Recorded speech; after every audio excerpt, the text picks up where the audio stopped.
Welcome, ladies and gentlemen, to this, your Aquarius January 2023 reading and forecast. Hi, I'm Nigel St. James, clairvoyant. And if you might be interested or curious as to see what is involved in a one-on-one clairvoyant reading with me from anywhere in the world, then just check out the information that's in the description box below.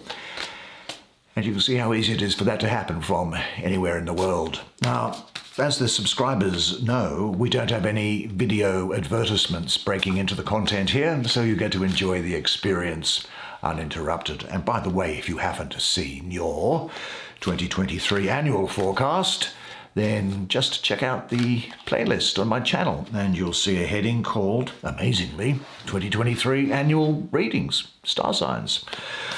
And there you will be. So now let's draw 5 cards, because as the subscribers know, they are jam-packed full of information. And what comes out here first, it is the Chief. And they speak to us in great depth, do they not? There's Little Coin. I suppose it's not unusual that you'd have court cards coming up. There's 16 of them after all, aren't there? There's the 8 of Blades. Here is Little Staff. See, there's another court card. Now, these people tell us, speak to you directly, so you will hear what they say in just a second. There is the Lovers. Well, why don't you come now? As is our usual practice, sit down here next to me. We'll have a good close look at the imagery on these cards together while I do the reading for you. Let's have a look at this central card first, and then, which has got some, I think there's a feeling of you being worn out as a result of this holiday period. I think just tired and lacking in energy, and then there's all these other fantastic things around it. So let's deal with this one first and get it out of the way. It's here for an obvious reason, and there's obviously a divine message to be given to you.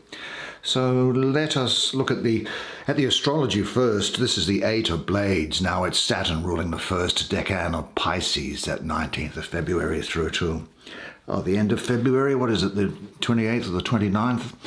Well, Saturn, as you probably know, is the great malefic of the zodiac, and it's about structure, organization, discipline, heavy energy, responsibility. Now, it's got a lot of good sides to it as well, in my opinion, but for this purpose here, I think it's dealing with heavy energy and responsibility. Pisces, of course, is intuitive, spiritual, and likes fantasy and is quite emotional. And what happens is that Saturn comes in and deadens completely the waters of Pisces. Now, this is an 8. Now, with the number 8, I have a mystical association with that very androgynous, flitting planet of Mercury. And this flightiness of Mercury is also present here in the energy. So the overall influence resembles dark Saturn with no growth. And Mercury, of course, is also in detriment in Pisces, so we have an astrological discord here as well. However, the number 8 does have, on the bright side of it though, manifestation, practicality, skill, and decision.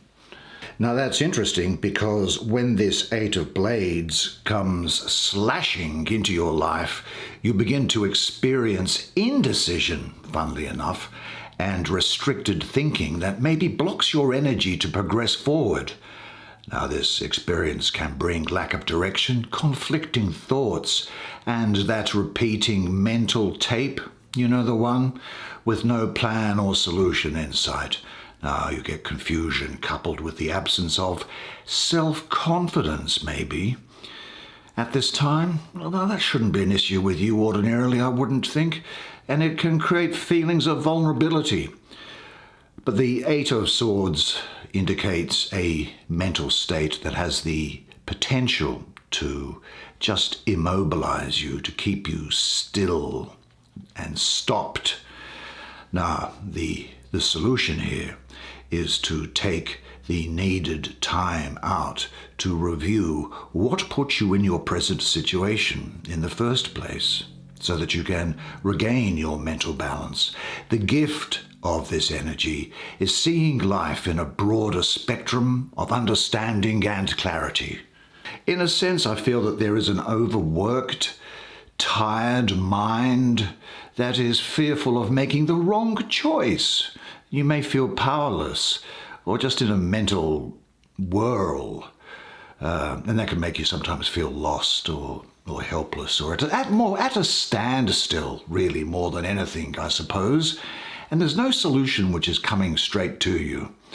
Your thoughts are at a crossroads, and you kind of think to yourself, I just don't know which way to go on this. So this happens to people from time to time, and there's nothing to be concerned about. I don't think it's a particularly dramatic problem for you.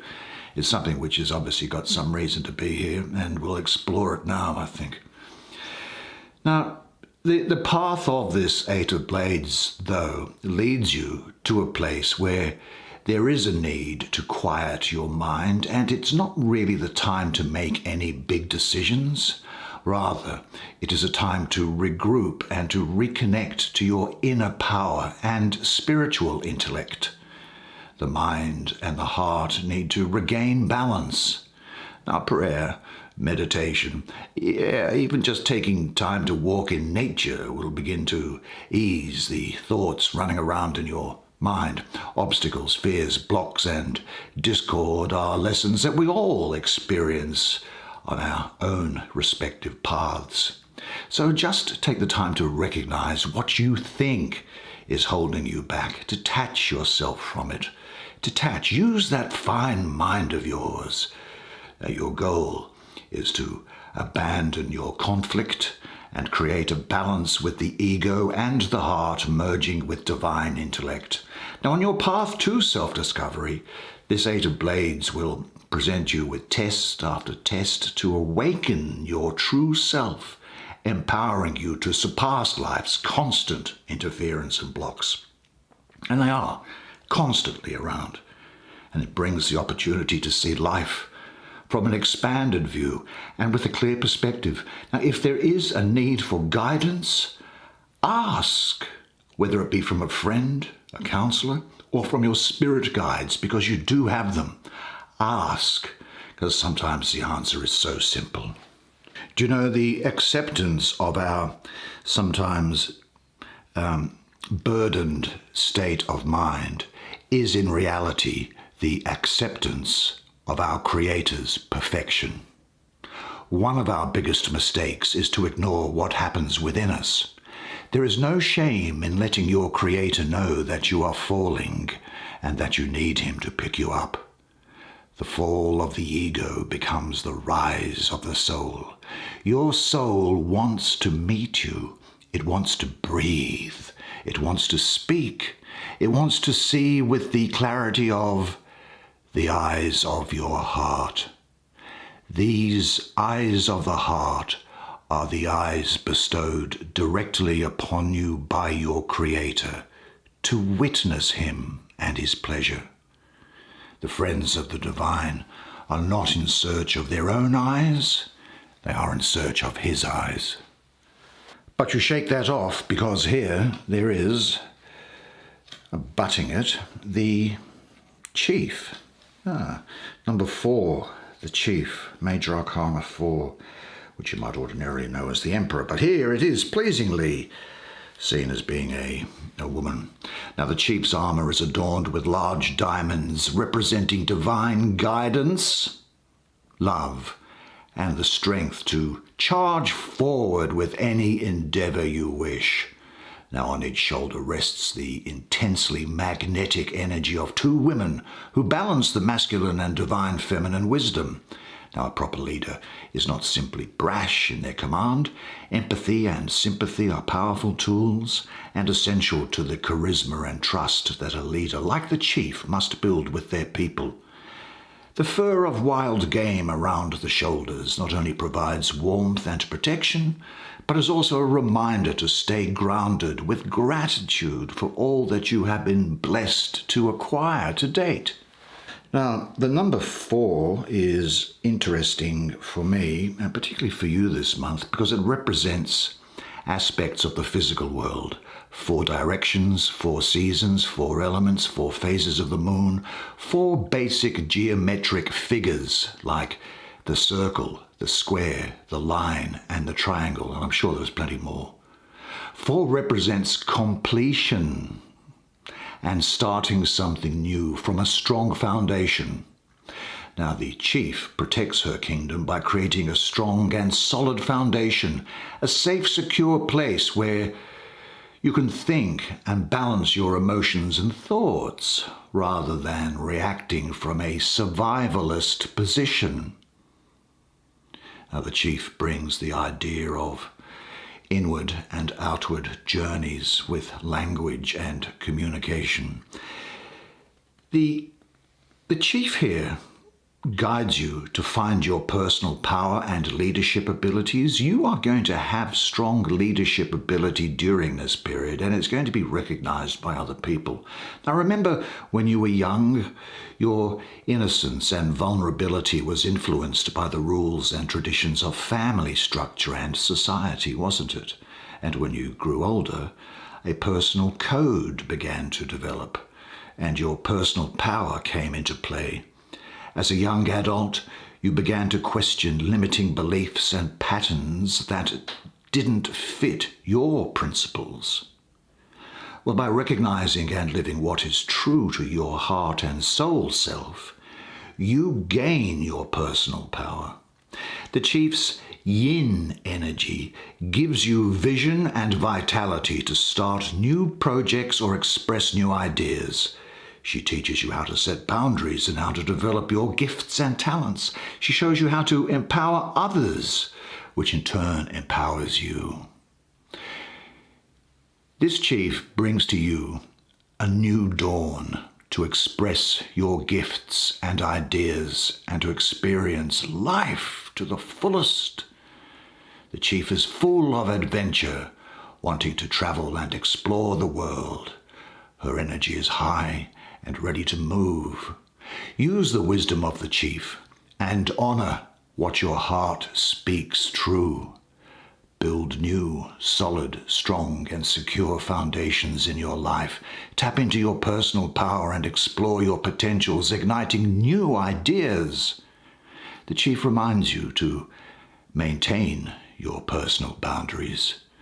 Her gifts are leadership, fairness, stability, drive, power, and, despite this card which is now overcome, high self-confidence.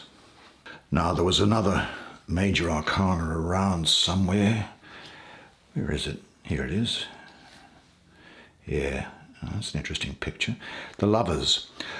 Okay, now, in this spread, this Lovers has this meaning, I think, for you. Let's look at the painting first. Although the Lovers can point to romantic partnerships, their energy extends beyond the surface quality of a relationship. It is the merging of two souls on a journey together, whether in love, friendship, or business.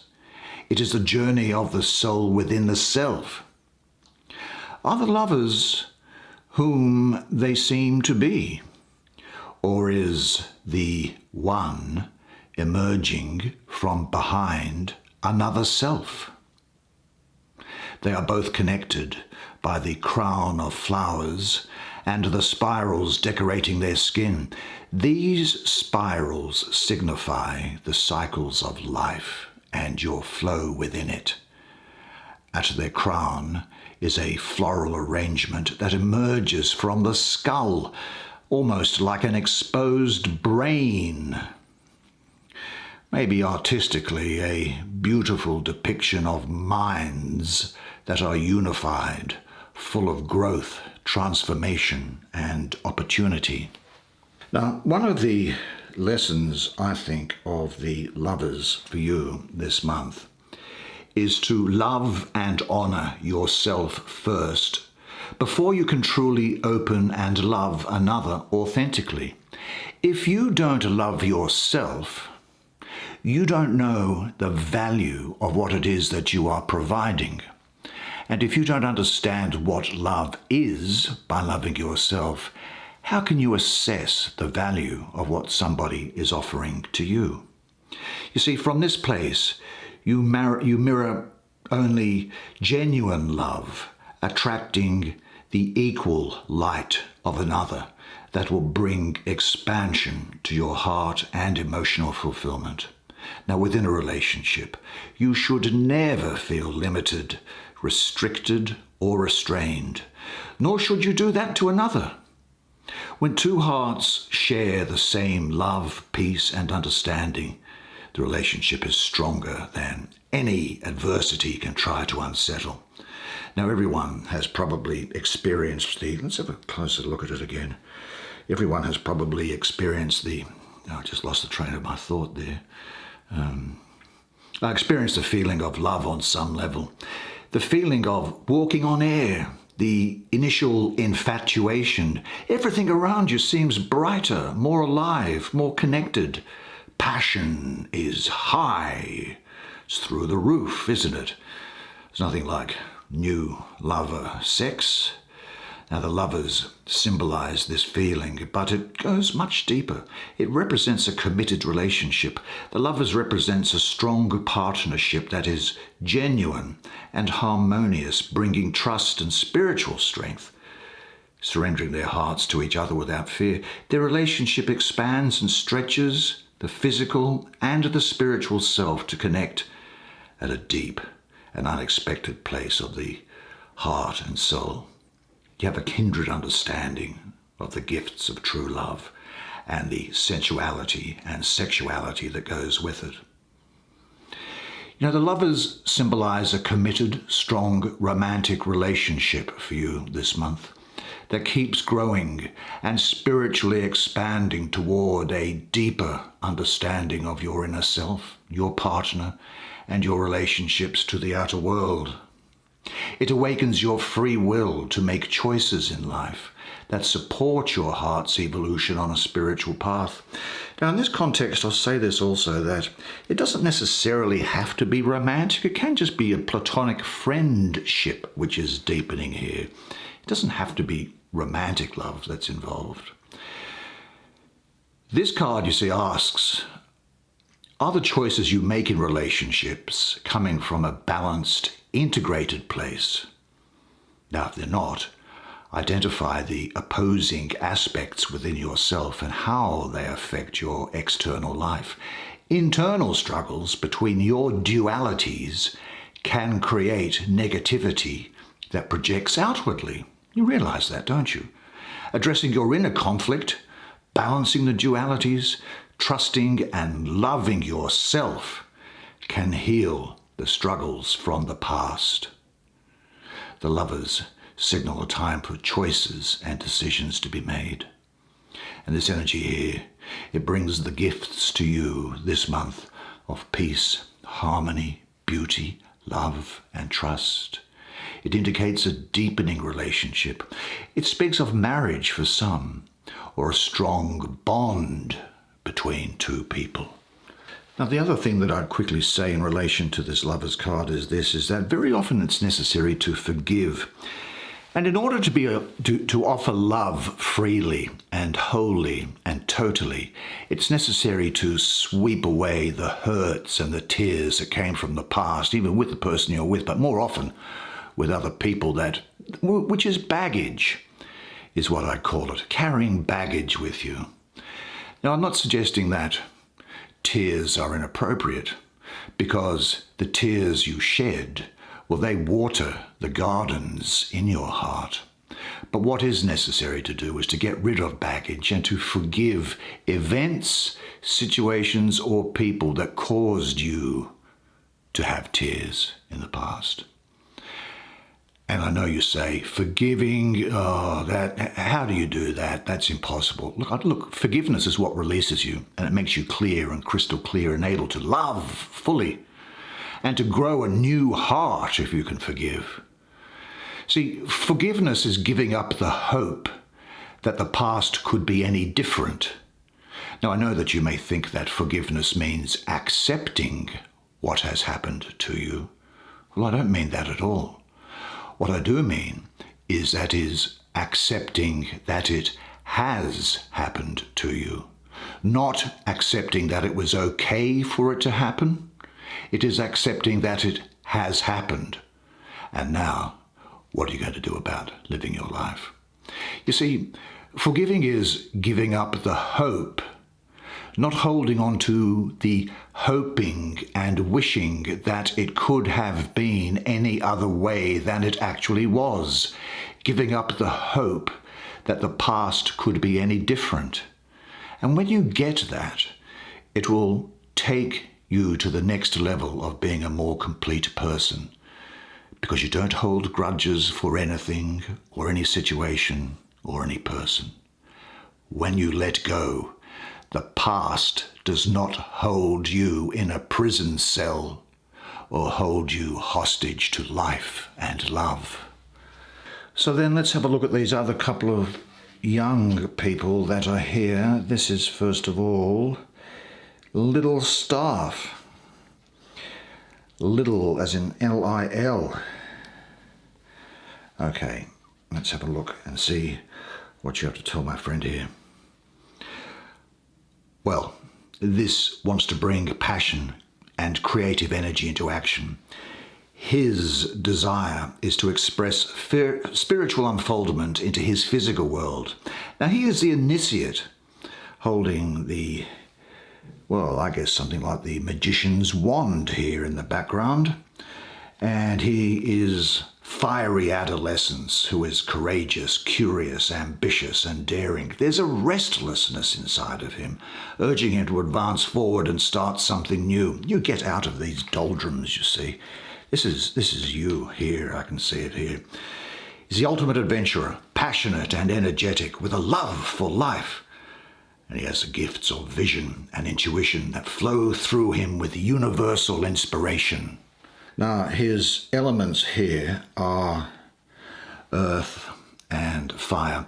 Fire is masculine yang energy, bringing passion, energy, growth, spirit, creativity, and action. And earth is feminine yin energy, symbolizing stability, responsibility, grounding, structure, and manifestation.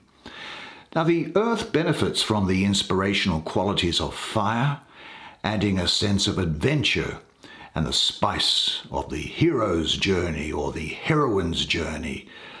Earth is energized by fire, resulting in innovative ideas and insights. Now, fire can be guided by Earth's mastery of grounding structure and manifestations. Look, he is a messenger of unexpected news that is favorable. He brings good surprises, some new opportunities in relation to your work, offers and announcements. He indicates change, new beginnings, as well as new creative projects, ideas, and possibilities. He is a person who can also represent a passionate new romance or lover, if you're so lucky, or even a faithful friend, and he signals a restlessness and an inner stirring, urging you to move forward towards a new and different direction. He indicates a time for inner growth, exploring the spiritual self and discovering your bliss. And he does awaken your spirit, daring you to express your individuality and personal power. And that turns us then finally to this, which is Little Coin. Look, this young woman, I'm assuming here, is somebody who is going to... Her elements are earth, and she's the daughter and keeper of nature, really. She channels her divine connection into the deep, dark soil of Mother Earth, birthing the highest and purest light into form. Her familiarity with Earth gives her the talent to create beautiful, natural creations, incidentally.